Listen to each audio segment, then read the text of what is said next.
Kelganda asosiy shikoyatlari demak yurak qon tomirlaridan qon bosimi oshishi, bosh og'rig'i, bosh aylanishi, qo'shimcha holsizlik, charchab qolish, hansirash, bel sohalarida og'riq, chap oyoqlarga berib radikulyarniy og'riqlar beradi. Shuning uchun harakat qisman cheklangan holatda edi va qo'shimcha shu tez asabiylashish, jahl chiqishi, betoqatlik, bitta joyda turolmaslik holatlari bo'ladi.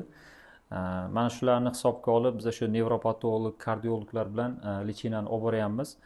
Lichinalarni 8-kunlari onaxon Munavvar opa, sizda 8 kun bo'ldi mana lichinani. Nimalarni his qildingiz? Nimalar o'zgarish bo'ldi?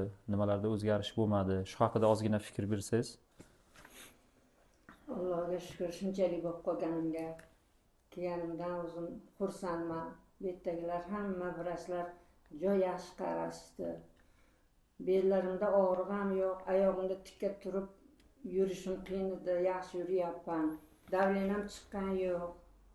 Rahmat, hammalaringdan minnatdormiz. Qo'shimcha hansirashlari sal ketdimi? Ketdi, hansirashlar. Qon bosimlari tushdi, hansirashlar qoldi. Uyqularingiz, kayfiyatlar yaxshimi onaxon? Judayam yaxshi. Rahmat, minnatdorman. Hammalaringga rahmat. Dunyo turguncha turinglar, martabalaring bundan ham ulug' bo'lsin iloyim. Rahmat onaxon, sog' bo'ling.